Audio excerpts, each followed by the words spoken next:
Gelombang panas ekstrim melanda sejumlah negara di Eropa.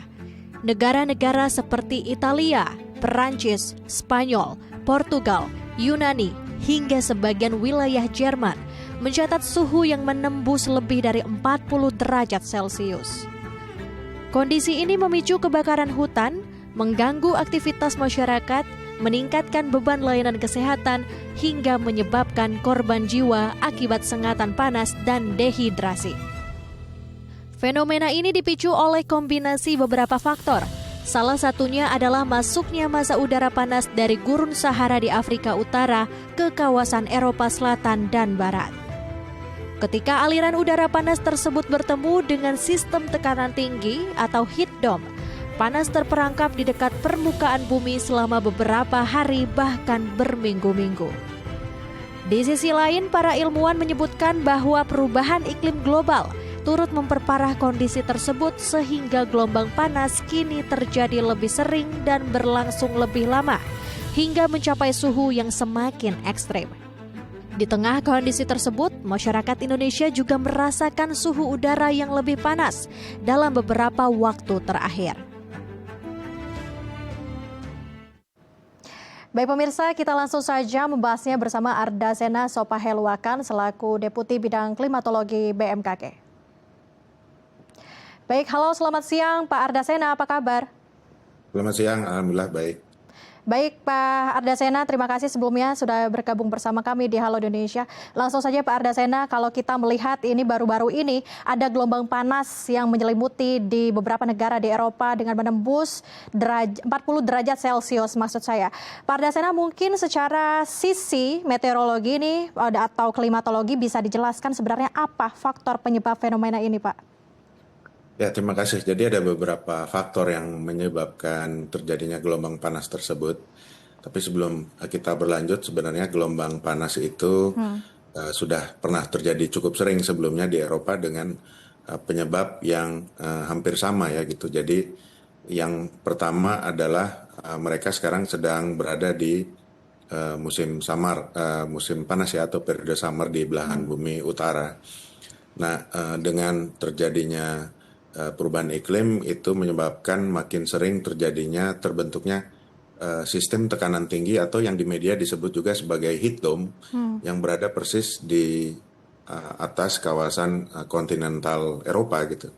Nah, heat dome itu sendiri berkarakter sistemnya itu gerakan udara itu menekan ke bawah sehingga atau bertekanan tinggi sehingga menekan peluang terjadinya pembentukan awan-awan yang biasanya berpotensi hujan dan lalu mendinginkan.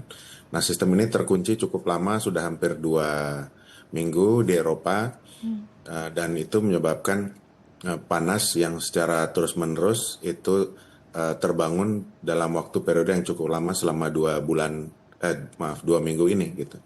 Dan sumber panas yang terjadi di benua Eropa itu juga tidak hanya terbangun oleh heat dome yang ada di Eropa, tetapi juga kontribusi dari aliran udara panas yang kalau kita bilangnya itu menjalar secara adveksi dari kawasan Afrika Utara atau dari Gunung Sahara. Jadi ada multisumber yang menyebabkan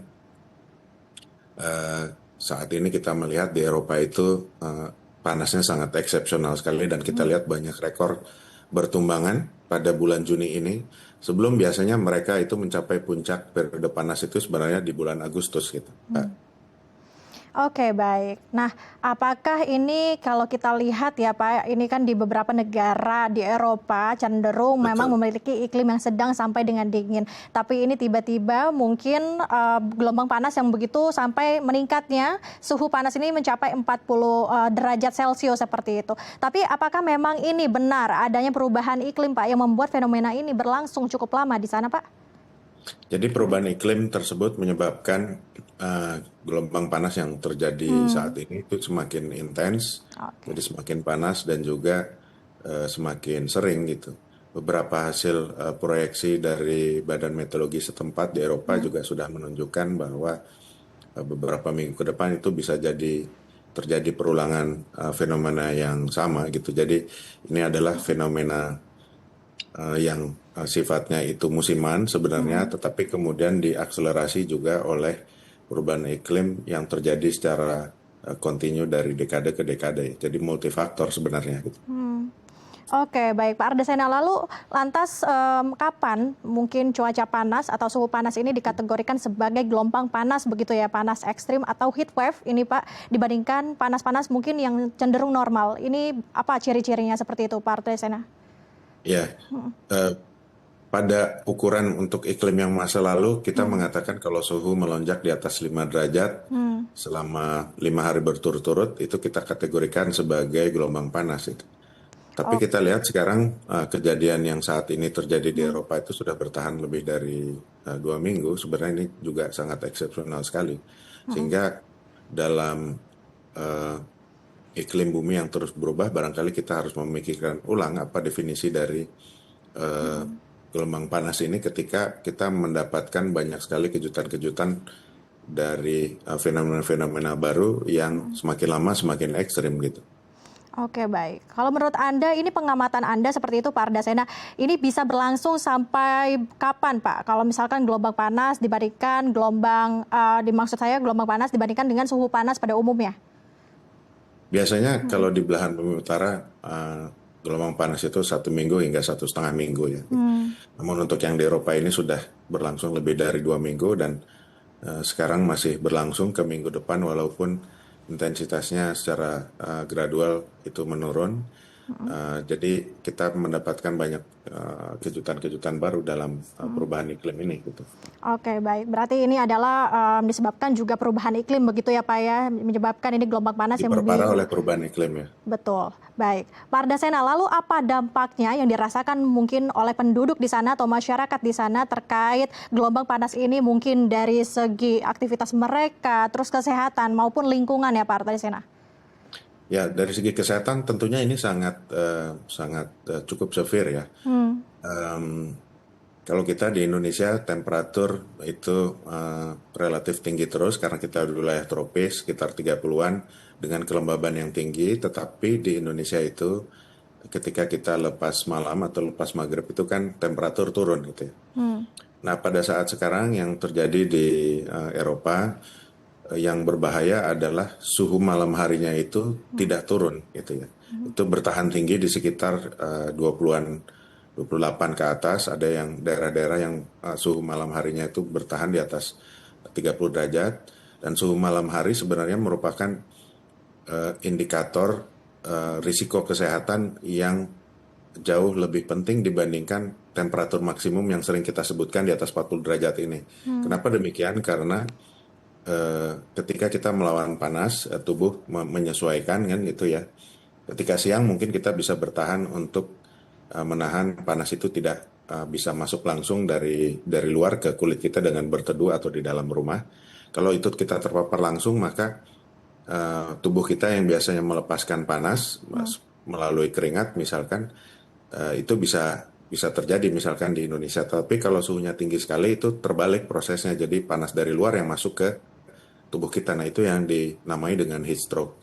Nah kembali untuk yang temperatur malam, periode malam ini sebenarnya merupakan yang kritis karena pada periode malam inilah manusia itu recovery atau istirahat. Nah, ketika suhu malam hari itu tidak turun, maka kesempatan untuk recover dan kemudian menghadapi hari berikutnya, panas di hari berikutnya itu lebih sulit lagi gitu. Sehingga kita melihat banyak sekali kasus fatalitas sudah lebih dari 1.300 orang. Saya baca kasus fatalitas pada saat gelombang panas ini yang biasanya pada kelompok-kelompok rentan, orang tua, elderly, dan kelompok rentan lainnya itu terdampak gitu. Jadi fenomena panas ini, gelombang panas ini sangat sangat terkait sekali dengan efek kesehatannya. Demikian, Mbak. Oke, baik. Nah, ini juga menjadi dampak tersendiri ya Pak ya, dari gelombang panas ini juga menyebabkan kesehatan mungkin yang menurun. Nah, Betul. kalau imbauan untuk masyarakat Pak, untuk yang merasakan gelombang panas seperti di negara-negara seperti Prancis dan Italia, apa yang harus mereka lakukan agar mereka juga tidak terpengaruh kesehatan akan adanya cuaca panas ini Pak? Ya, sebenarnya masyarakat di sana sudah cukup familiar. Yang penting adalah bisa merecovery pada saat malam hari. Oke. Jika pada saat malam hari temperatur tersebut turun, maka kita bisa membuka ventilasi di rumah untuk mengizinkan udara yang lebih dingin itu untuk masuk ke dalam rumah untuk mendinginkan tubuh kita gitu. Namun kalau suhunya tidak turun itu kan menjadi masalah gitu. Jadi apabila itu dimungkinkan untuk kita melakukan pendinginan lingkungan sekitar kita dengan ventilasi misalkan, itu merupakan salah satu langkah adaptasi yang mungkin dilakukan. Di Eropa itu tidak banyak kota ataupun juga infrastruktur perumahan yang menggunakan pendinginan AC seperti kita di Indonesia, sehingga kita melihat dampak yang cukup signifikan gitu. Masyarakat yang juga beraktivitas di luar tentunya sangat disarankan untuk juga menjaga hidrasinya, memperbanyak minum sebelum terjadinya heat exhaustion atau juga heat stroke yang bisa berdampak signifikan. Dan juga masyarakat mungkin kami sarankan untuk mengecek sekaligus mengikuti saran-saran informasi resmi dari Badan Meteorologi setempat yang tentunya memiliki info yang akurat, relevan, serta juga otoritatif. Oke, baik Pak Ardasena. Nah, belakangan ini juga di Indonesia Pak sudah mulai merasakan suhu yang panas. Apakah ini juga ada kaitannya dengan fenomena gelombang panas yang ada di Eropa? Tidak secara langsung, karena secara iklim kita sepanjang tahun relatif panas terus ya, karena kita di wilayah tropis. Untuk periode sekarang hingga beberapa bulan ke depan, mungkin temperatur kita akan sedikit naik karena dua faktor. Yang pertama adalah faktor kita di musim kemarau sekarang, sehingga tutupan awan itu berkurang ya. Sehingga ada wilayah-wilayah tertentu, tidak di seluruh Indonesia ya, karena seluruh Indonesia ini besar sekali, yang bisa merasakan temperatur yang sedikit lebih panas. Faktor kedua, nanti setelah El Nino itu jadi, beberapa bulan kemudian El Nino biasanya berkontribusi kepada kenaikan temperatur di Indonesia, tetapi tidak sedramatis yang kita lihat di Eropa berupa gelombang panas ini. Jadi naiknya biasanya rata-rata hanya 1 hingga 1,5 derajat Celcius. Demikian, Mbak. Baik Pak Ardasena, kita harapkan juga gelombang panas yang ada di Eropa ini juga akan mereda ya Pak, dan juga di Indonesia juga masyarakat terus diimbau dan juga harus mengecek BMKG begitu ya Pak ya, agar mereka melihat juga bagaimana informasi terkini. Terima kasih Pak Ardasena telah bergabung bersama kami di Halo Indonesia. Sampai jumpa, selamat kembali beraktivitas. Terima kasih. Pemirsa, di Prancis suhu udara dilaporkan menembus lebih dari 40 derajat Celcius dalam beberapa hari terakhir. Situasi ini memunculkan fenomena yang disebut sebagian pihak sebagai panic buying. Usai jeda kita akan membahasnya bersama dengan Ria Ismayani selaku diaspora Indonesia. Jangan kemana-mana, tetap di Halo Indonesia.